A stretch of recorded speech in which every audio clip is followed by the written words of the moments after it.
The Burke and Hare murders were a series of 16 murders committed over a period of about 10 months.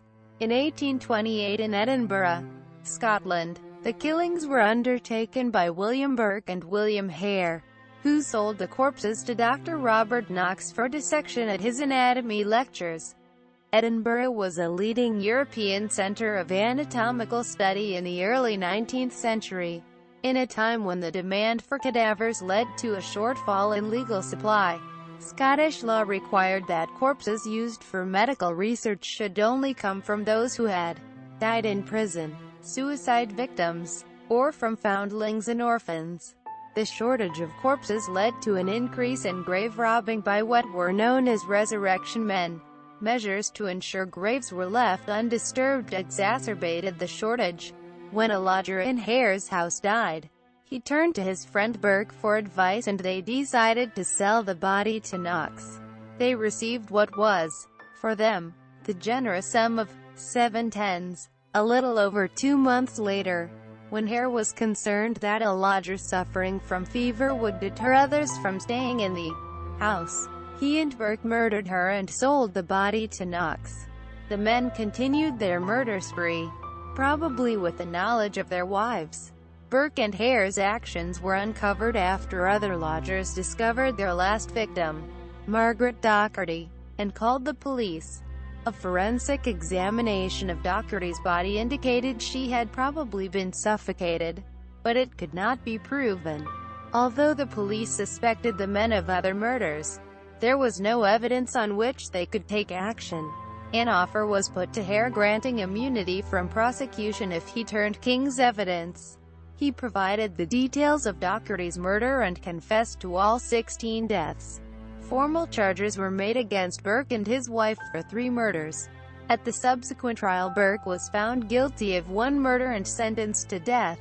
The case against his wife was found not proven. A Scottish legal verdict to acquit an individual but not declare them innocent. Burke was hanged shortly afterwards. His corpse was dissected and his skeleton displayed at the Anatomical Museum of Edinburgh Medical School where, as of 2017, it remains. The murders raised public awareness of the need for bodies for medical research and contributed to the passing of the Anatomy Act 1832. The events have made appearances in literature and been portrayed on screen, either in heavily fictionalized accounts or as the inspiration for fictional works. Background: Anatomy in 19th century Edinburgh. In the early 19th century, Edinburgh had several pioneering anatomy teachers, including Alexander Monro, his son who was also called Alexander, John Bell, John Goodsir and Robert Knox, all of whom developed the subject into a modern science. The situation was confused by the legal position. Disturbing a grave was a criminal offense, as was the taking of property from the deceased. Stealing the body was not an offense, as it did not legally belong to anyone. By the 1820s, the residents of Edinburgh had taken to the streets to protest at the increase in grave robbing. Dr. Robert Knox. Knox was an anatomist who had qualified as a doctor in 1814. After contracting smallpox as a child, he was blind in one eye and badly disfigured. William Burke and William Hare. William Burke was born in 1792 in Nerney, County Tyrone, Ireland, one of 2 sons to middle-class parents. William Hare was probably born in County Armagh, County Londonderry or in Newry. His age and year of birth are unknown. When arrested in 1828 he gave his age as 21. But one source states that he was born between 1792 and 1804. In 1827, Burke and MacDougall went to Pennycook in Midlothian to work on the harvest, where they met Hare. The men became friends. When Burke and MacDougall returned to Edinburgh, they moved into Hare's Tanner's Close lodging house, where the 2 couples soon acquired a reputation for hard drinking and boisterous behavior.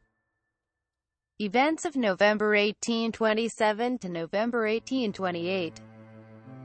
On the 29th of November 1827, Donald, a lodger in Hare's house, died of dropsy shortly before receiving a quarterly army pension while owing $4 of back rent. There is no agreement as to the order in which the murders took place.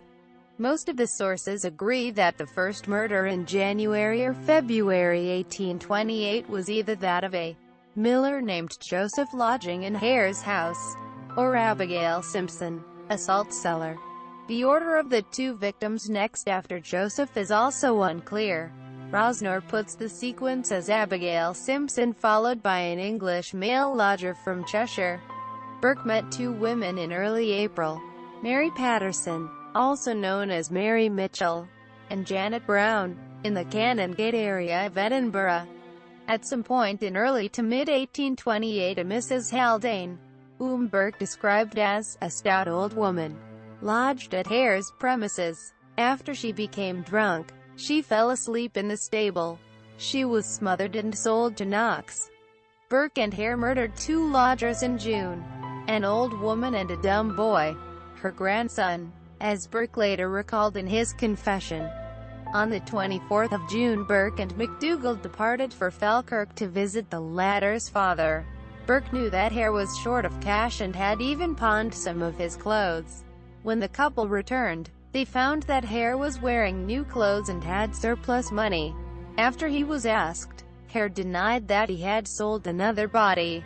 Burke checked with Knox, who confirmed Hare had sold a woman's body for $8. It led to an argument between the two men and they came to blows. Burke and his wife moved into the home of his cousin, John Brogan, or Brogan, 2 streets away from Tanner's Close. The breach between the two men did not last long. In late September or early October, Hare was visiting Burke when Mrs. Ostler, also given as Ostler, a washerwoman, came to the property to do the laundry. The men got her drunk and killed her. The corpse was with Dr. Knox that afternoon, for which the men received $8. Burke and Hare's next victim was a familiar figure in the streets of Edinburgh, James Wilson, an 18-year-old man with a limp caused by deformed feet. He was mentally disabled and, according to Alana Knight in her history of the murders, was inoffensive. He was known locally as Daft Jamie. Idealized etching of Burke murdering Margaret Docherty, also known as Marjorie Campbell, by Robert Seymour. The final victim, killed on the 31st of October 1828, was Margaret Docherty. The next day the Greys returned, and Anne became suspicious when Burke would not let her approach a bed where she had left her stockings. When they were left alone in the house in the early evening, the Greys searched the straw and found Docherty's body, showing blood and saliva on the face. On their way to alert the police, they ran into MacDougall, who tried to bribe them with an offer of $10 a week. They refused. In total, 16 people were murdered by Burke and Hare. Developments, investigation and the path to court. On the 3rd of November 1828, a warrant was issued for the detention of Burke, Hare and their wives. Brogan was released without further action. Although the police were sure murder had taken place, and that at least one of the 4 was guilty, they were uncertain whether they could secure a conviction. Sir William Ray, the Lord Advocate, followed a regular technique. He focused on one individual to extract a confession on which the others could be convicted. Hare was chosen and, on the 1st of December, he was offered immunity from prosecution if he turned King's evidence and provided the full details of the murder of Docherty and any other, because he could not be brought to testify against his wife. She was also exempt from prosecution. Statement given by Burke in January 1829 to the Edinburgh Courant, in which he states, Dr. Knox never encouraged him, neither taught or encouraged him to murder any person. Trial. The trial began at 10:00 a.m. on Christmas Eve 1828 before the High Court of Justiciary in Edinburgh's Parliament House. The case was heard by the Lord Justice Clerk, David Boyle, supported by the Lords Meadowbank, Pitt, Milley and Mackenzie. The court was full shortly after the doors were opened at 9:00 a.m. The case ran through the day and night to the following morning. Rosner notes that even a formal postponement of the case for dinner could have raised questions about the validity of the trial. In the early afternoon, Burke and McDougal pleaded not guilty to the murder of Doherty. The first witnesses were then called from a list of 55 that included Hare and Knox. Not all the witnesses on the list were called, and Knox, with 3 of his assistants, avoided being questioned in court. In the early evening, Hare took the stand to give evidence under cross-examination about the murder of Doherty. Hare claimed Burke had been the sole murderer and McDougal had twice been involved by bringing Doherty back to the house after she had run out. Hare stated that he had assisted Burke in the delivery of the body to Knox. "Your body should be publicly dissected and anatomized, and I trust that if it is ever customary to preserve skeletons, yours will be preserved, in order that posterity may keep in remembrance your atrocious crimes." Aftermath, including execution and dissection. McDougal was released at the end of the trial and returned home. The following day she went to buy whiskey and was confronted by a mob who were angry at the not-proven verdict. She was taken to a police building in nearby Fountain Bridge for her own protection. But after the mob laid siege to it, she escaped through a back window to the main police station off Edinburgh's High Street. On the 16th of January 1829, a petition on behalf of James Wilson's mother and sister, protesting against Hare's immunity and intended release from prison, was given lengthy consideration by the High Court of Justiciary and rejected by a vote of 4-2. Burke was hanged on the morning of the 28th of January 1829 in front of a crowd possibly as large as 25,000. Burke's skeleton was given to the Anatomical Museum of the Edinburgh Medical School where, as of 2016, it remains. Hare was released on the 5th of February 1829.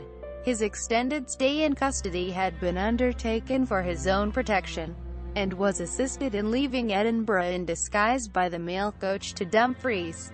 At one of its stops he was recognized by a fellow passenger, Erskine Douglas Sanford, a junior counsel who had represented Wilson's family. Sanford informed his fellow passengers of Hare's identity.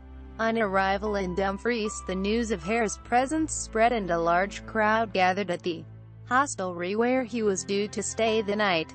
Police arrived and arranged for a decoy coach to draw off the crowd while Hare escaped through a back window and into a carriage which took him to the town's prison for safekeeping. A crowd surrounded the building. Stones were thrown as the door and windows and street lamps were smashed before 100 special constables arrived to restore order. In the small hours of the morning, escorted by a sheriff officer and militia guard, Hare was taken out of town, set down on the Annan Road and instructed to make his way to the English border.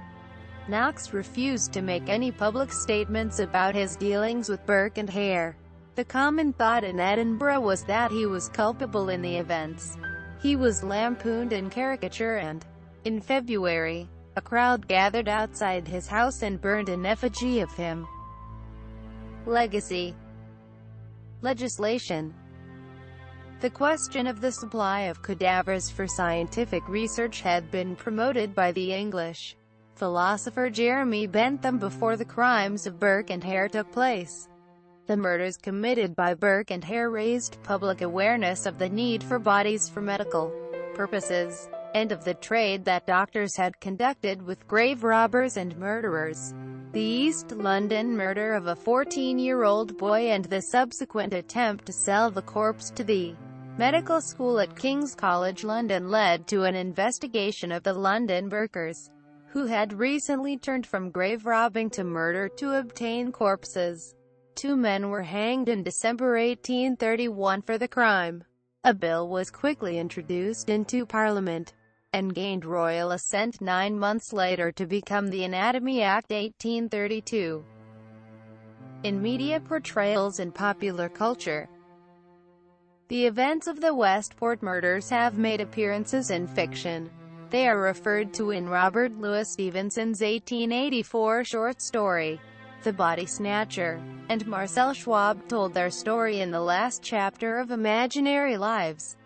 Our Irish importation have made a great discovery of economics, namely, that a wretch who is not worth a farthing while alive, becomes a valuable article when knocked on the head and carried to an anatomist, and acting on this principle, have cleared the streets of some of those miserable offcasts of society, whom nobody missed because nobody wished to see them again.